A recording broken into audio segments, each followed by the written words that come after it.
وكفى وسلام على عباده الذين اصطفى أما بعد فأعوذ بالله من الشيطان الرجيم بسم الله الرحمن الرحيم قل إن كنتم تحبون الله فاتبعوني يحببكم الله ويغفر لكم ذنوبكم الله غفور رحيم وقال رسول الله صلى الله عليه وسلم من أحب سنتي فقد أحبني ومن أحبني كان معي في الجنة وقال رسول الله صلى الله عليه وسلم إنما الأعمال بالنيات وإنما لامرئ ما نوى فمن كانت هجرته إلى الله وإلى رسوله فهجرته إلى الله ورسوله ومن كانت هجرته إلى دنيا يصيبها أو امرأة يتزوجها فهجرته إلى ما هاجر إليه صدق الله العلي العظيم وصدق رسوله النبي الكريم বুজুর্গানে মুহতারাম, আল্লাহ রাব্বুল আলামিন বড় দয়া করে দ্বীনের নামের উপরে, সুন্নতের নামের উপরে আমাদেরকে এই নতুন মাদ্রাসার নতুন রুমে একসাথে বসার জন্য তৌফিক দান করেছেন। আলহামদুলিল্লাহ। সবচেয়ে খুশির কথা এটাই, যেখানে বাচ্চাদেরকে আল্লাহর কালাম তালিম দেওয়ার জন্য ব্যবস্থা করা হয়েছে। আল্লাহর জমিনের থেকে বড় কাজ কি আছে? আমাদের জীবন, আমাদের আল আওলাদ, আমাদের ধন সম্পদ সবই তো কোরআনের জন্য। আমাদের নবী করিম সাল্লাল্লাহু আলাইহি সাল্লাম, যিনি সমস্ত নবীদের সর্দার ছিলেন, সমস্ত সৃষ্টিকুলের মধ্যে শ্রেষ্ঠ, তিনি কোরআনের জন্য কি কুরবানি পেশ করছেন। কোরআন লোকেরা শিখবে, কোরআন অনুযায়ী চলবে। আল্লাহ যে উদ্দেশ্যে বানাইছেন, আমার ইবাদত করো, আমার গোলামি করো, আর কারণ না, ওই উদ্দেশ্যে ওঠানোর জন্য তিনি দীর্ঘ 23 বছর কুরবানি করে গেছেন। ওনার সাহাবায়ে কেরাম রাদিয়াল্লাহু তাআলা আনহুম কত ত্যাগ কুরবানি করছেন। লম্বা লম্বা ঘটনা, ইতিহাস এক একজনের কুরবানির, এবং তারা এই কোরআনের জন্য জিহাদের ময়দানে অকাতরে নিজের জানটা পর্যন্ত বিলিয়ে দিছে। সকলের একই লক্ষ্য ছিল, আল্লাহর কোরআন আল্লাহর জমিনে কায়েম হয়ে যাক। এই লক্ষ্য নিয়ে যারা যে কুরবানি পেশ করছে, আল্লাহ সেটাকে অনেক মর্যাদা দান করেছেন, অনেক সওয়াব দান করেছেন, তাদেরকে অনেক নৈকট্য দান করেছেন। তো দেখা যেতেছে পৃথিবীর সর্বশ্রেষ্ঠ মানুষ, তিনি যে কোরআনের জন্য এত কোরবানি করে গেলেন, এত ত্যাগ স্বীকার করে গেলেন, পেটে পাথর বাঁধলেন, তায়েফের ময়দানে পাথরের আঘাতে সারা শরীর রক্তাক্ত হল, উহুদের ময়দানে কম বেশি 100-র মতো জখম লাগছে, 100-র মতো নবী আলাইহিস সালাতু ওয়াস সালামের জিসমে। কাফেররা ওনার মাথা পিষে ফেলার জন্য মাথার মধ্যে বিশাল একটা পাথর মারছিল। তো মাথার মধ্যে লোহার টুপি থাকার দরুন তারা যারা চাইছিল এটা হয় নাই, তবে ওই লোহার টুপির একটা কড়া এটা মাথা ঢুকে গেছিল, যেটা বের করতে যায় একজন সাহাবী দাঁত ভেঙে গেছে, মাড়ির দাঁত। আর ওই পাথরটা গড়ায় এসে হুজুরের মুখের উপরে পড়ছিল, তো স্বয়ং নবী আলাইহিস সালাতু ওয়াস সালামের একটা দাঁত ওই পাথরের কারণে ভেঙে গেছে, দান্না শহীদ হয়েছে। তো সবকিছু কেন? সবকিছু কোরআনকে কেন্দ্র করে আগায় আসে। এই সবকিছু কোরআনকে কেন্দ্র করে। সাহাবায়ে কেরাম এই কোরআনের জন্য জান মালের কোরবানি পেশ করছিলেন, জান মালের কোরবানি পেশ করছিলেন। ওনাদের কোরবানির ওসিলায় আল্লাহ তাআলা দ্বীনকে দুনিয়ার আনাচে কানাচে ছড়াই দিচ্ছেন। আজকে আপনি পূর্ব দিকে চীন পর্যন্ত চলে যান, চীন সাহাবায়ে কেরাম রাদিয়াল্লাহু তাআলা আনহু আজমাইন, তাদের কবর আপনি চীনের মধ্যে পাইবেন। আবার উত্তর দিক Russia, Mongolia, Bukhara, Samarkand, Tashkent, Uzbekistan, Kazakhstan, এসব এলাকায় চলে যান। সেখানে সাহাবায়ে কেরামের মাজার আছে, সাহাবায়ে কেরামের মাজার। কুসাম ইবনে আব্বাস, আব্দুল্লাহ ইবনে আব্বাসের ভাই, হুজুরের চাচার ছেলে, চাচাতো ভাই, তার কবর রাশিয়াতে। সাঈদ ইবনে উসমান, উসমান গনি রাদিয়াল্লাহু তাআলার এক ছেলে নাম সাঈদ, তার মাজার সেখানে। তারা এখানে ইসলামের দাওয়াত নিয়ে আসছে, ওখানে তাদের কবর রয়ে গেছে।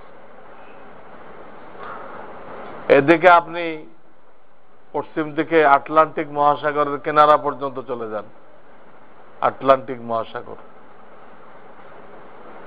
তো যত দেশ পড়বে, Algeria, Nigeria, Tunisia, Morocco, Libya, মিশর,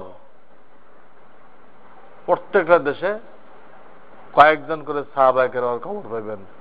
সুদান, সুদানে তো এক গ্রামে 9 জন সাহাবীর কবর আছে, যে কারণে ওই গ্রামের নাম হয়ে গেছে সাহাবা, গ্রামটার নামই সাহাবা। তাহলে কোরআনের জন্য তারা কি কুরবানি করছিল? তাদের আর দেশে ফেরার সুযোগ হয় নাই, ওখানে তারা দাফন হয়ে গেছে। তাদের এই কোরবানির কারণে আল্লাহ তাআলা পুরা দুনিয়াতে এই দ্বীন ইসলামকে ছড়াই দিয়েছিলেন। আজকে আপনি আমি পৃথিবীর যেখানে যাব, মুসলমান আছে, মুসলমান আছে সেখানে।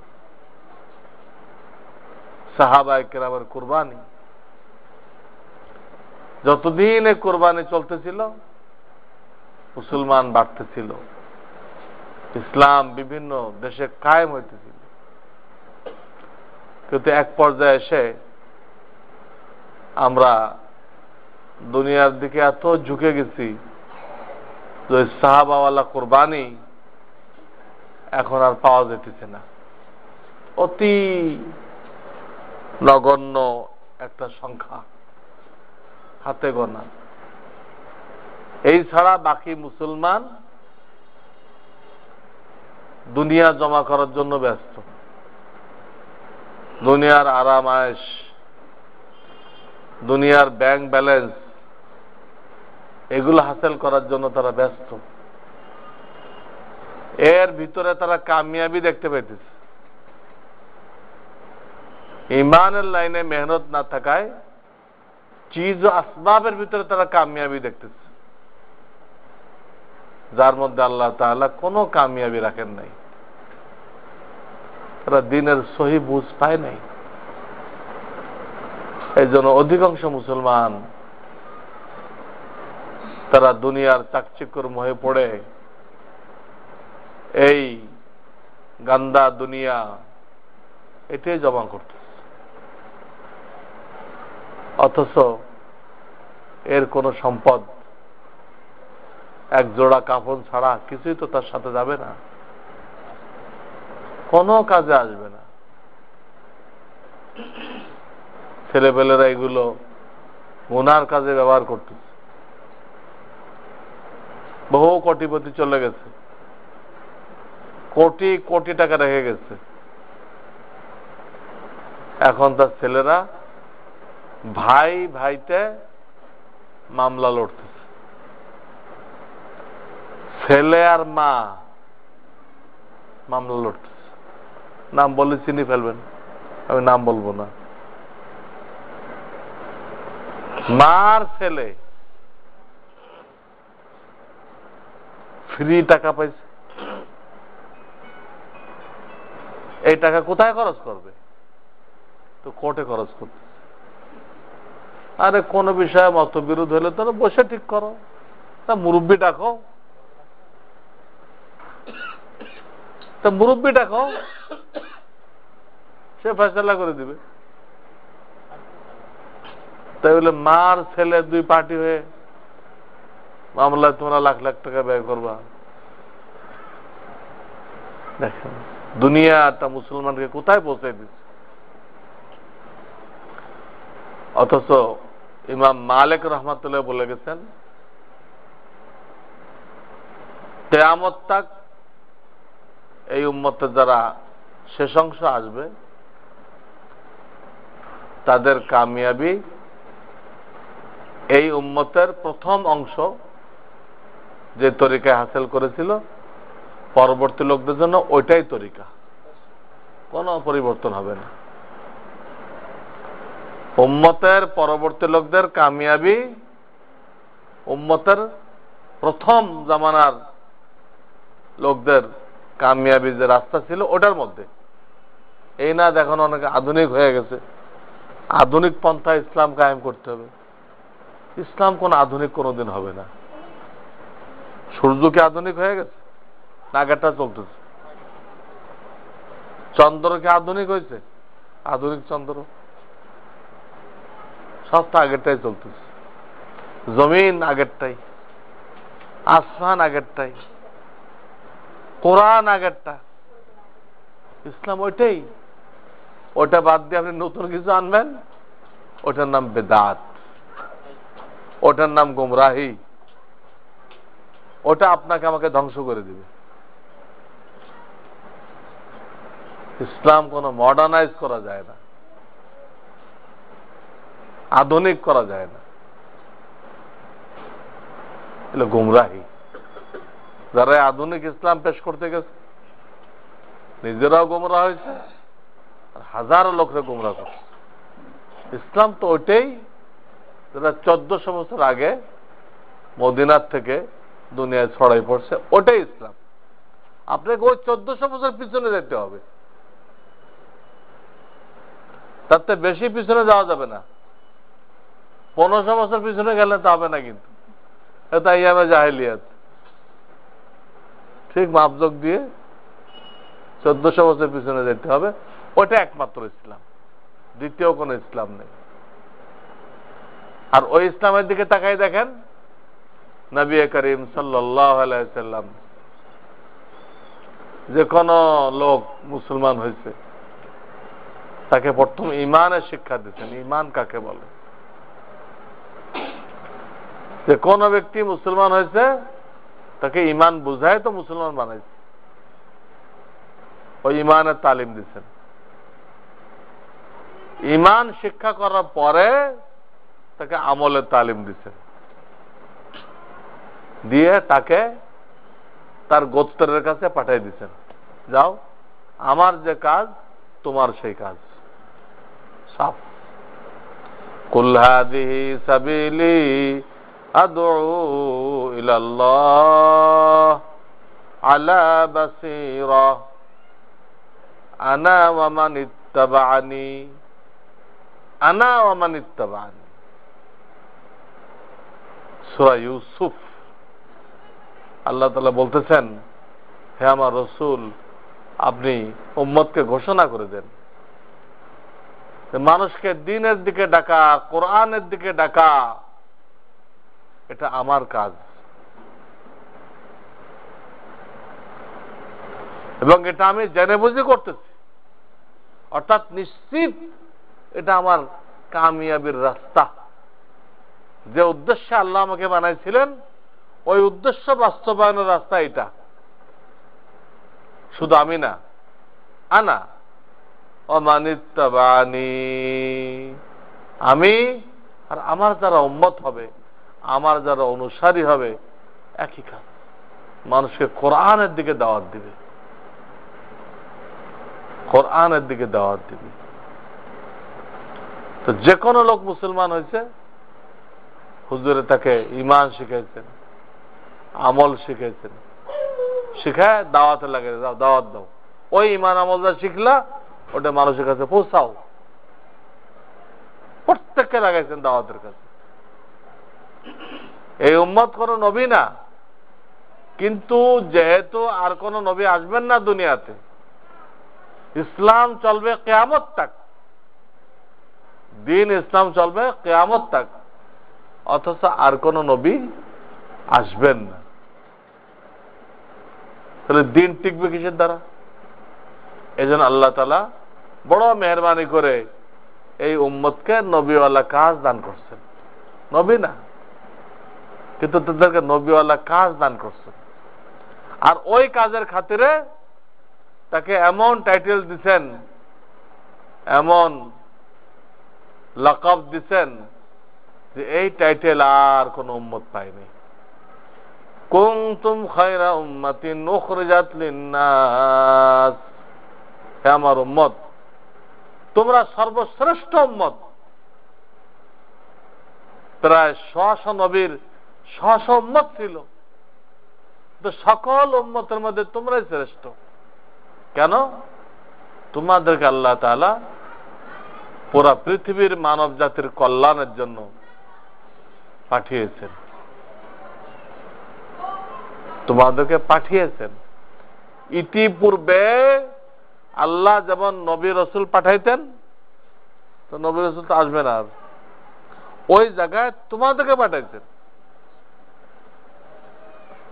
নবী রাসূলের জায়গায় এই উম্মতকে আল্লাহ তাআলা কবুল করছে। তোমরা নবী রাসূলের কাজ করবা, মানুষকে জান্নাতের রাস্তা দেখাইবা, দোজখ থেকে বাঁচাইবা। এটা নবীওয়ালা কাজ ছিল, দাওয়াতের কাজ ছিল। ওই দায়িত্ব যেহেতু আল্লাহ তাআলা আমাদেরকে দান করেছেন, বিনা চাওয়ায় আল্লাহ আমাদেরকে নসিব করেছে, বিনা চাওয়ায়। ওই কাজটার খাতিরে আল্লাহ রাব্বুল আলামিন আমাদেরকে খায়রে উম্মতের লকব দিচ্ছেন, খায়রে উম্মত, শ্রেষ্ঠ উম্মতের লকব দিচ্ছেন, এবং বলেছেন এই উম্মত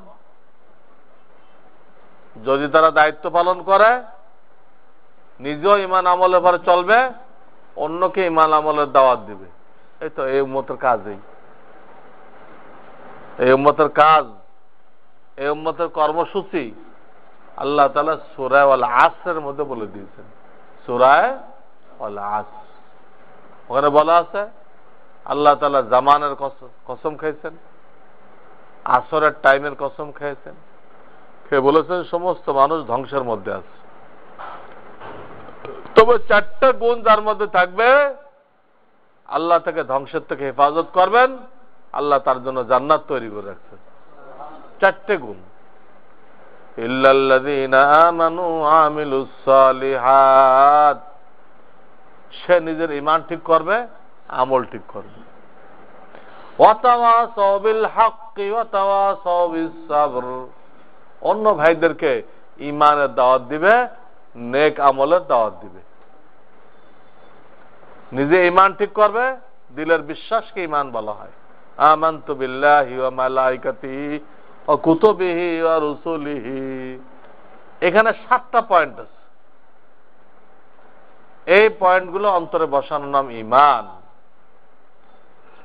আর হাত পা জিহ্বা এগুলো দিয়ে আমরা যে কাজ করি বাহ্যিক শরীর দিয়ে, ওটার নাম আমল। ওটার নাম হলো আমল। তো ঈমান ঠিক করবে, আমল ঠিক করবে। ওয়াতাওয়াসাউ বিল হক, এখানে হক মানে ঈমান। ঈমানের ওসিয়াত করবে। ওসিয়াত, নসিহাত, দাওয়াত এক কথা। ওসিয়াত, নসিহাত, দাওয়াত। অন্যকে হকের দাওয়াত দিবে, ঈমানের দাওয়াত দিবে। ওয়াতাওয়াসাউ বিস সাবর, অন্য ভাইকে সবর মানে নেক আমল। নেক আমল করতে গেলে অনেক সবর করতে হয়। নামাজ পড়বেন তো ধৈর্য ধারণ করতে হয়, রোজা রাখবেন তো ধৈর্য ধারণ করতে হবে, হজ করবেন তো বহু কষ্টের কাজ। এই জন্য নেক আমলকে সবর বলা হয়েছে। তো অন্যকে সবরের দাওয়াত দেয়, নেক আমলের দাওয়াত দেয়। তো ইমাম শাফি রহমতুল্লাহ বলেছেন যে ছোট্ট সূরা দেখতে কিন্তু আল্লাহ তাআলা মানব জাতির জীবনের পুরা কর্মসূচি এখানে দিয়ে দিচ্ছে। এই জন্য ইমাম শাফি সাহেব বলতেন, আল্লাহ তাআলা যদি শুধু এই সূরাটাও নাযিল করতেন তো এটাও মানুষের জন্য, মানুষের হেদায়েতের জন্য যথেষ্ট হয়ে যেত। যদি আল্লাহ দয়া করে আরো বিস্তারিত বলেছেন, বুঝাইছেন, দুনিয়ার অসার, দুনিয়ার যে কোনো স্থায়িত্ব নেই, চক্ষু বন্ধ করলে আর কোনো কাজে আসবে না, এটা আল্লাহ তাআলা কত ভাবে এই দুনিয়ার অসারতা, অস্থায়িত্ব তুলে ধরছে। কারণ মানুষ এর মোহে পড়ে আখিরাতকে ভুলে যায়, দুনিয়ার মোহে পড়ে আখিরাতকে ভুলে যায়। এই জন্য আল্লাহ বুঝেছে। তো এই আয়াতে সূরা আল আসরের মধ্যে কর্মসূচি দেওয়া হয়েছে। এটা হেদায়েতের কর্মসূচি, দুনিয়া আখিরাতে কামিয়াবির কর্মসূচি, দুনিয়া আখিরাতের ইজ্জতের কর্মসূচি, দুনিয়া আখিরাতে হায়াতে তয়্যিবা, মজাদার জিন্দেগি, শান্তির জিন্দেগির কর্মসূচি। এই চারটে জিনিস, এই চারটে জিনিস। তো নবী করিম সাল্লাল্লাহু আলাইহি সাল্লাম কেউ মুসলমান হইলে প্রথমে তাকে দুটো জিনিস শিখাইছেন, আমল করেছেন। তোমার ঈমান ঠিক করো, তোমার আমল ঠিক করো। এরপর তাকে পাঠিয়ে দিয়েছেন বিভিন্ন এলাকায়, যাও আমার যে কাজ তোমার সে কাজ, তুমি বিভিন্ন এলাকায় যায় লোকজনকে ঈমানের দাওয়াত দাও, আমলের দাওয়াত দাও। এই কাজে লেগেছে। আর এই কাজের কারণে পুরা দুনিয়াতে ইসলাম ছড়াই পড়ছে। ইমাম মালিক রহমতুল্লাহ বলতেছে, ওই নকশা যদি উম্মতের মধ্যে আসে, এই উম্মত আবারও কামিয়াব হবে, আবারও কামিয়াব হবে। আর ওই নকশা বাদ দিয়ে যে কোনো নকশা অনুযায়ী মেহনত করবে, আরো লাঞ্ছিত হবে, আরো অধপতন আসবে, কাফেরদের দ্বারা আরো মার খাইবে। এই উম্মত কোন লাইনে বাঁচতে পারবে না। তাদের বাঁচার একটাই লাইন, ওই 1400 বছর আগে চলে যেতে হবে। সাহাবা কেরামের লাইন কি ছিল? আল্লাহ রসুল তাদেরকে পেশ করছেন দুনিয়াবাসীর কাছে, স্বয়ং রব্বুল আলামিন তাদেরকে পেশ করছেন দুনিয়াবাসীর কাছে। আমার নবী মডেল তৈরি করে দিয়ে গেছে, এই মডেলের উপর চলো।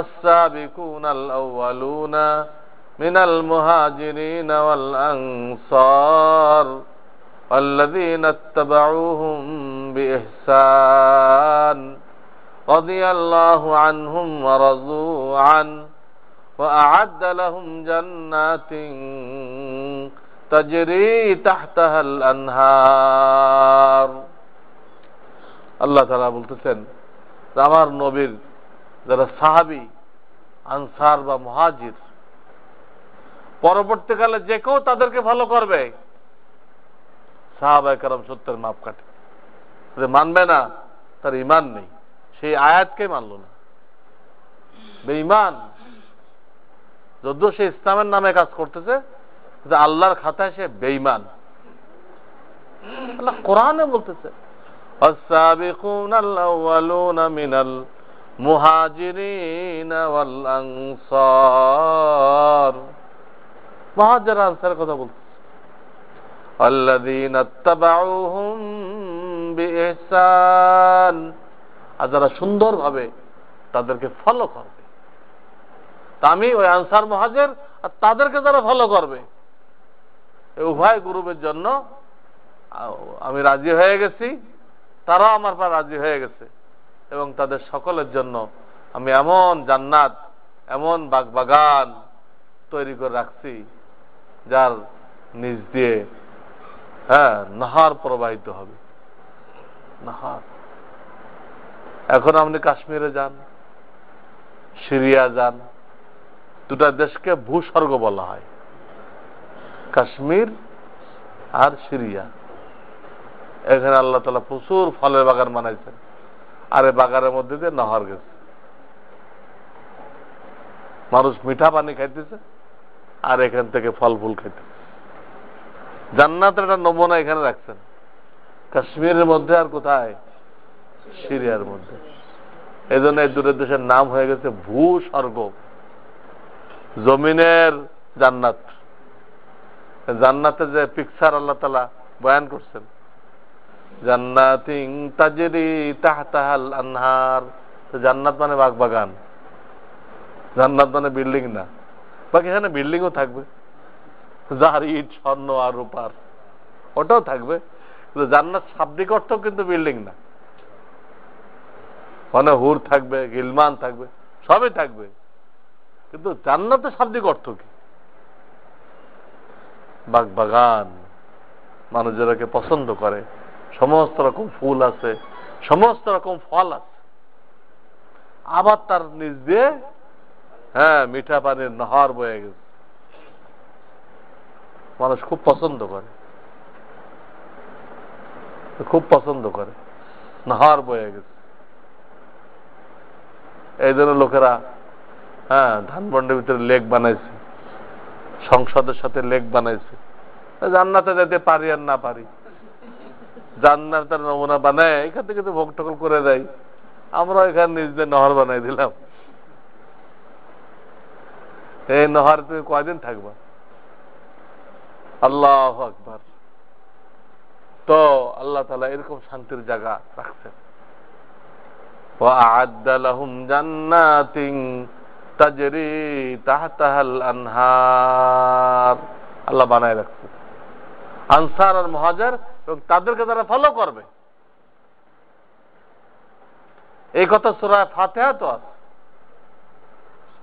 প্রথম আয়াতে বলা হলো ইহদিনাস সিরাতাল মুস্তাকিম আল্লাহ আমাদেরকে সঠিক রাস্তার উপরে কায়েম রাখো সিরাতে মুস্তাকিমের উপরে কায়েম রাখো পরবর্তী আয়াতে বলা হইতেছে সিরাতাল্লাযীনা আন'আমতা আলাইহিম আল্লাহ তুমি যাদেরকে পুরস্কৃত করেছো তাদের রাস্তায় আমাদেরকে কায়েম রাখো সিরাতে মুস্তাকিম কি জিনিস এর ব্যাখ্যা আল্লাহ শব্দ দিয়ে দেন নাই ব্যক্তি দিয়ে দিয়েছেন আল্লাহ চাইলে সিরাতে মুস্তাকিমের ব্যাখ্যা দ্বিতীয় আয়াতে শব্দ দ্বারা করতে পারতেন কেমনে ইহদিনাস সিরাতাল মুস্তাকিম সিরাতাল কুরআন ওয়াস সুন্নাহ এভাবে কইতেন তাহলে সিরাতে মুস্তাকিমের ব্যাখ্যা কি দিয়ে হইতো শব্দ দিয়ে হইতো শব্দ দিয়ে ব্যাখ্যা করেন নাই তিনি কিছু লোক দেখাই দিয়েছেন সিরাতে মুস্তাকিম কি জিনিস এই লোকগুলো যে রাস্তায় চলছে ওইটা খুব চিন্তার বিষয় এখানে সিরাতুল কোরআন ও সুন্নাহ বলে নাই বলে সমস্যা ছিল। আমরা সব উল্টা আমল করতাম আর বলতাম এইটাই কোরআন সুন্নাহর অর্থ, এইটাই অপব্যাখ্যা করতাম। আজকাল সব দল কইতে আছে, বলতে আছে যে আমরা ক্ষমতায় গেলে কোরআন সুন্নাহর বিরুদ্ধে কিছুই করব না। আসার পরে সমস্ত কর্মকাণ্ড কোরআন সুন্নাহর বিরুদ্ধে। আপনি না ওয়াদা করলেন বিরুদ্ধ করবেন না, আমাদের করতেছেন না, এইটাই কোরআন সুন্নাহ, আমরা যারা করছে এইটাই কোরআন সুন্নাহ অনুযায়ী। কিন্তু আলেমরা ঠিক না, আলেমরা বোঝে নাই, আলেমরা বুঝলো না। আর আপনি জাহেলে বুঝতে পারলেন কি কোরআন বুঝছেন, আপনি বোঝেন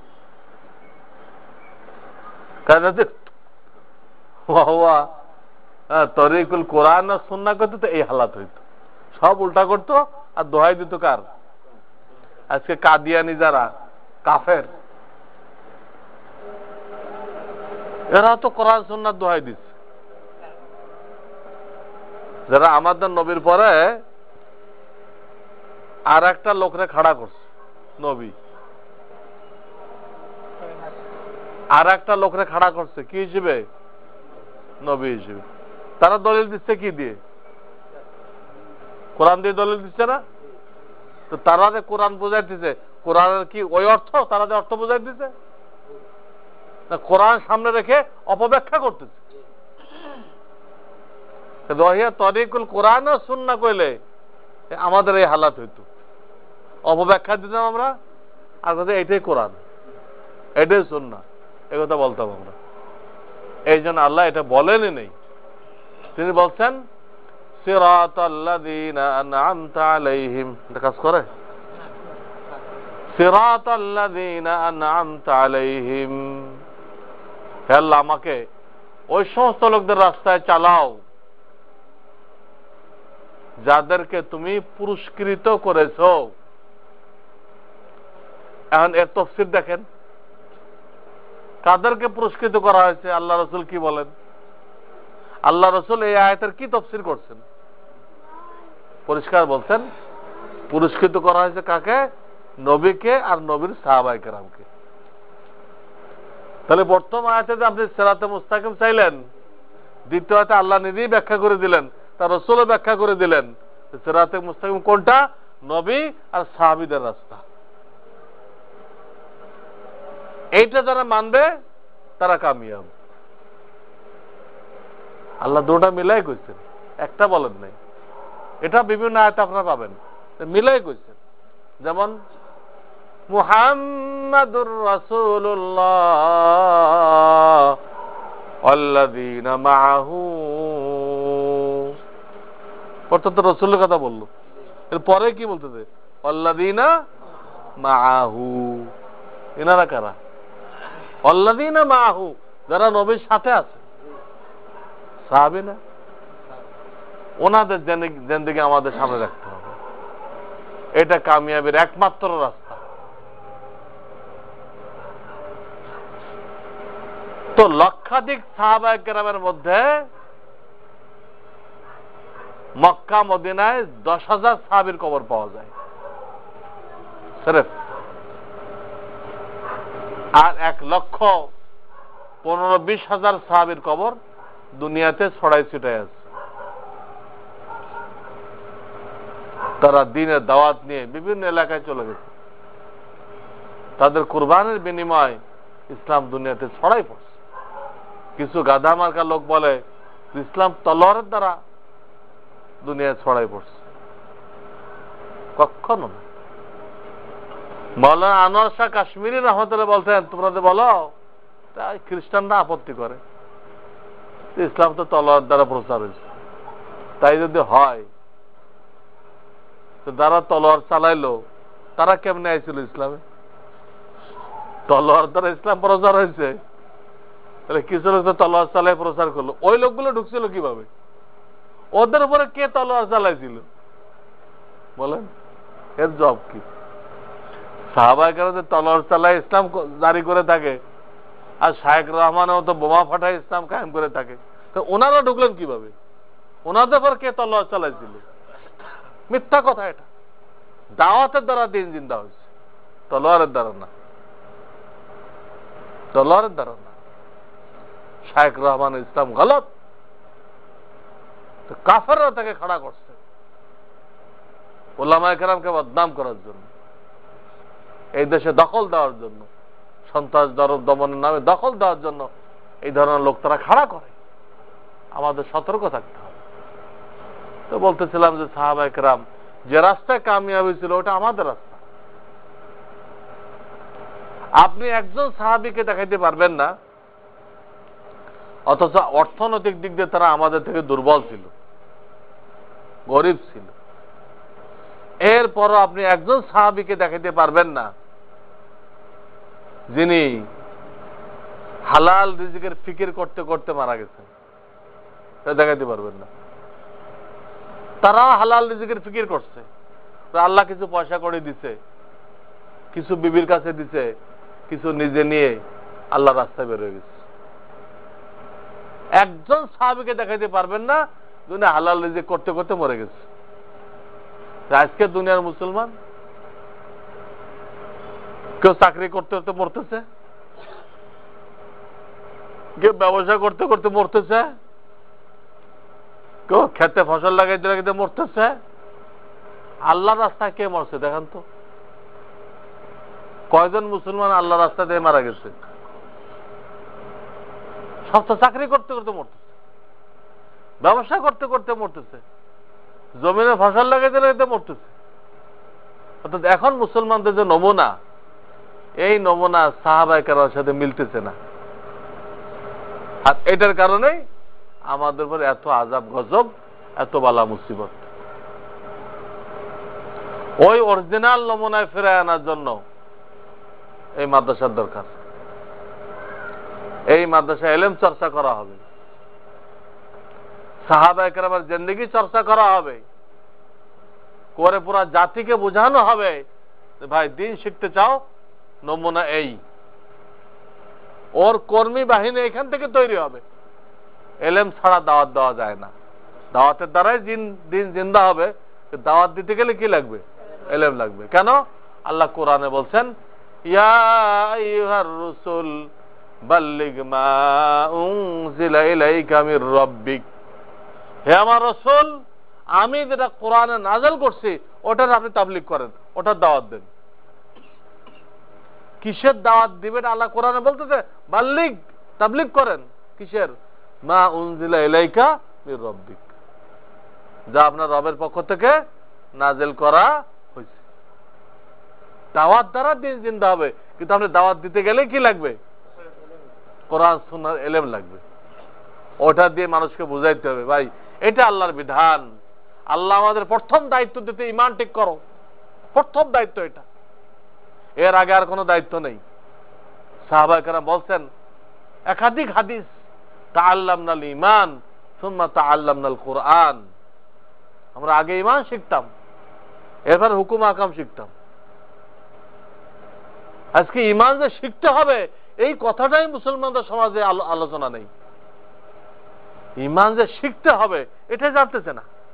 তারা জানতেছে কি, আমরা মুসলমানের ঘরে আসছি, এই তো মুসলমান হয়ে গেলাম, আবার কুরবানের গোশত খাইছি, আর কি বাকি থাকলো?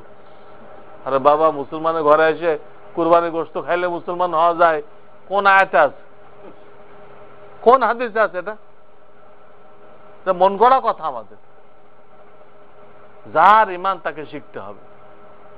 বাপের ঈমান দিয়ে ছেলের হবে না, ছেলের ঈমান দিয়ে বাপের হবে না, মায়ের ঈমান দিয়ে মেয়ের হবে না, মেয়ের ঈমান দিয়ে মায়ের হবে না। যার ঈমান দিয়ে তাকে আল্লাহর দরবারে পার হইতে হবে। এই জন্য আমাদের নবীজি সাল্লাল্লাহু আলাইহি সাল্লাম হযরত ফাতেমা জাহরাকে বলেছেন, ইয়া ফাতেমা সালিনি মিন মালি মা তাশা। আমার হাতে যে মাল আছে তুমি এর থেকে যা চাও নিয়ে যাও। আল্লাহ আমাকে তো কম বেশি মাল দিয়েছেন, চাও আমি দিয়ে দিচ্ছি, কিন্তু আল্লাহর আযাব থেকে আমি তোমাকে বাঁচাইতে পারবো না। ওটা তোমার ঈমান ঠিক করে তোমাকে বাঁচানোর ব্যবস্থা করতে হবে। আনকিযি নাফসাকে মিনান নার। ফাতেমা, তুমি ঈমান আমল ঠিক করে নিজেকে জাহান্নাম থেকে মুক্ত করো, ওটাকে আমি পারবো না। রাসূলের চাচাকে কত দাওয়াত দিলেন, চাচা দাওয়াত মানছিল? হ্যাঁ, মানে নাই। তো রসুল কি ওনাকে কোনো উপকার করতে পারবেন? হ্যাঁ, কোনো উপকার করতে পারবেন? রসুল নিজেই বলে দিয়ে গেছে আমার চাচা দোজখে চলে গেছে। এই জন্য ভাই দিন জিন্দা হবে দাওয়াতের দ্বারা, কিন্তু দাওয়াত সহিভাবে দিতে হলে এলেম লাগবে। এই জন্য প্রত্যেকটা মহল্লায় মাদ্রাসা থাকা, ওলামায়ে কেরাম লিখছে ফরজে কিফায়া, কিছু আল্লাহর বান্দা যদি করে তো সবাই বেঁচে যাবে। কেউ যদি না করে পুরা মহল্লাবাসী গুনাহগার হয়ে যাবে, পুরা মহল্লাবাসী গুনাহগার হয়ে যাবে। আল্লাহ তাআলা আমাদের এক ভাইয়ের দ্বারা সেই ফরজ আদায় করার সুযোগ করে দিয়েছেন।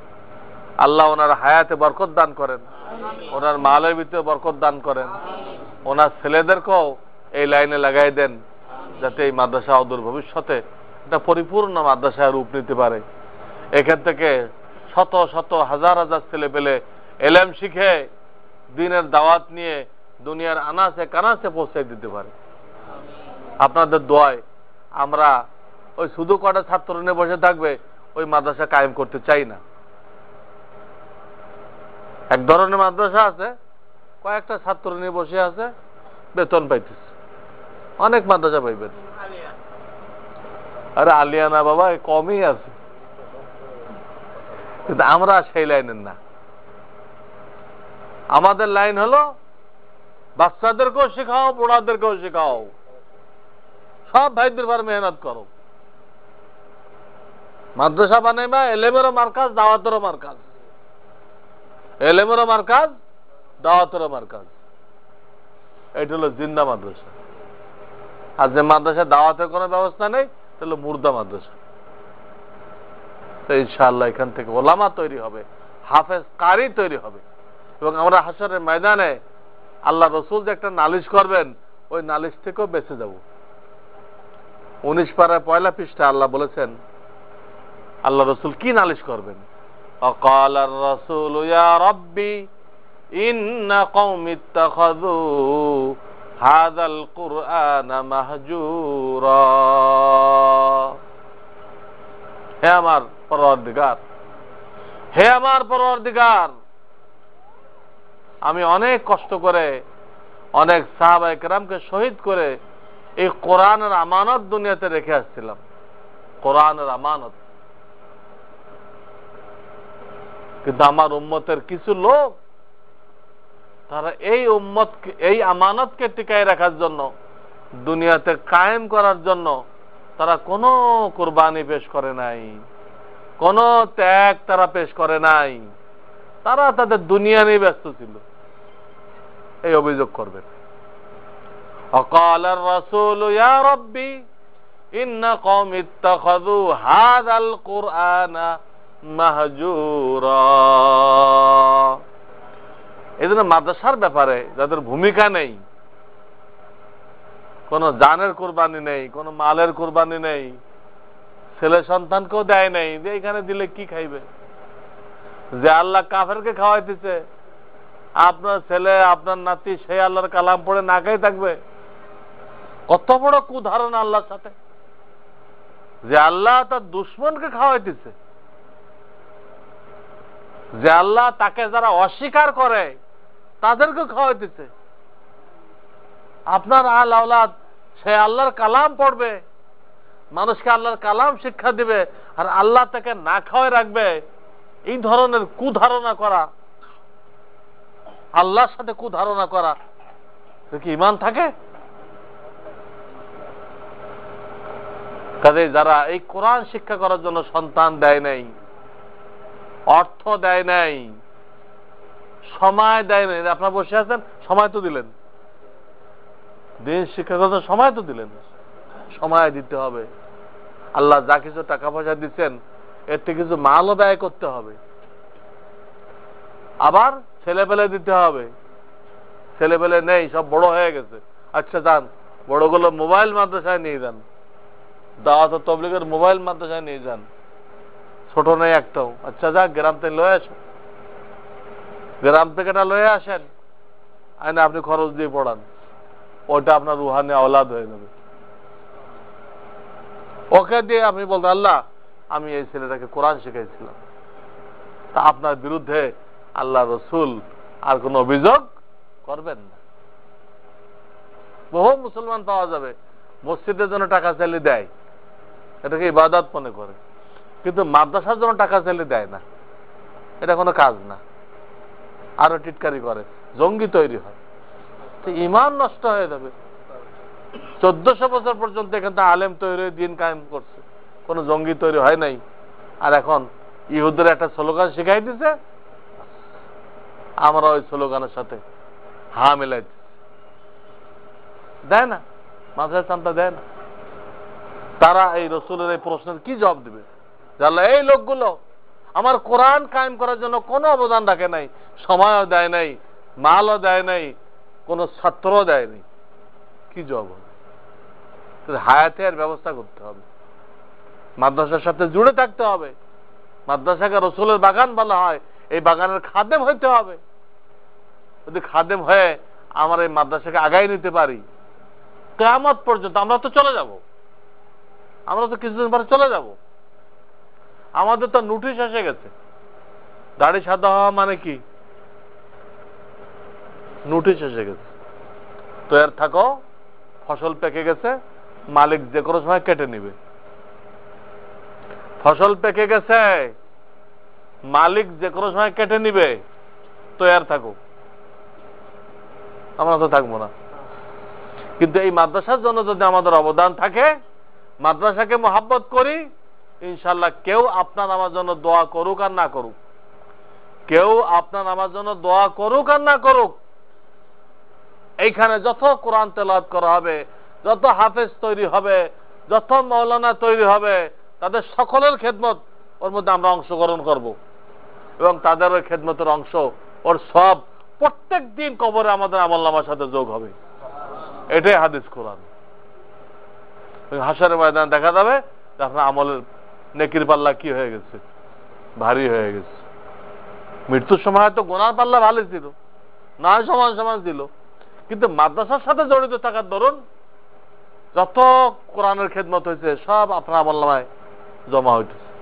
যারা এর সাথে আছে, সমর্থন করতে, তাদের আমলনামায় যোগ হবে। হাশরের ময়দানে তাদের নেকির পাল্লা ভারী হয়ে যাবে। আর নেকির পাল্লা ভারী হয়ে গেলে আল্লাহ তাআলা বলে রেখেছেন, فَأَمَّا مَنْ ثَقُلَتْ مَوَازِينُهُ فَهُوَ فِي عِيشَةٍ رَاضِيَةٍ। তাদের নেকির পাল্লা ভারী হবে, আমি তাদেরকে মজাদার জিন্দেগি, আরামের জিন্দেগি, জান্নাত দান করব, জান্নাত দান করব। নেকির পাল্লা ভারী হইলেই গুনাহগুলো আল্লাহ নিজ দয়ায় মাফ করে দিবেন, তাকে জান্নাতে পৌঁছে দিবেন।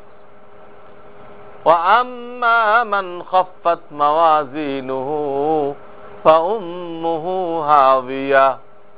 আর যার গুনার পাল্লা ভারী হয়ে যাবে, নেকির পাল্লা হালকা হয়ে যাবে, তাকে তো দোজখে যেতে হবে। এটাই কোরআনের ঘোষণা। কাজে নেকির পাল্লা ভারী করার জন্য সবচেয়ে উত্তম ব্যবস্থা মাদ্রাসার খেদমত করা, আলেম তালেব ইলমদের খেদমত করা। তাহলে তাদের সমস্ত কর্মকাণ্ডের মধ্যে আপনি শরীক হয়ে গেলেন। তো আল্লাহ তাআলা আমাদের সকলকে, এই মহল্লাবাসী সকলকে, এই যে মাদ্রাসা শুরু হলো, আস্তে আস্তে বড় হবে, ছাত্র বাড়বে, এই মাদ্রাসার সহযোগিতায় আল্লাহ আমাদের সকলকে কবুল করে নেন। ওয়া আখিরু দাওয়ানা আনিল হামদুলিল্লাহি রাব্বিল আলামিন। দুরূদ শরীফ পড়েন। আমার একটু দূরে যাইতে হবে, একটু কাজও আছে। সুবহানাল্লাহি ওয়া বিহামদিহি সুবহানাল্লাহিল আযীম। আল্লাহুম্মা সাল্লি আলা মুহাম্মাদিন নবিয়্যিল উম্মি ওয়া আলা আলিহি ওয়া সাল্লিম তাসলিমা। ربنا ظلمنا أنفسنا وإن لم تغفر لنا وترحمنا لنكونن من الخاسرين. رب ارحمهما كما ربياني صغيرا.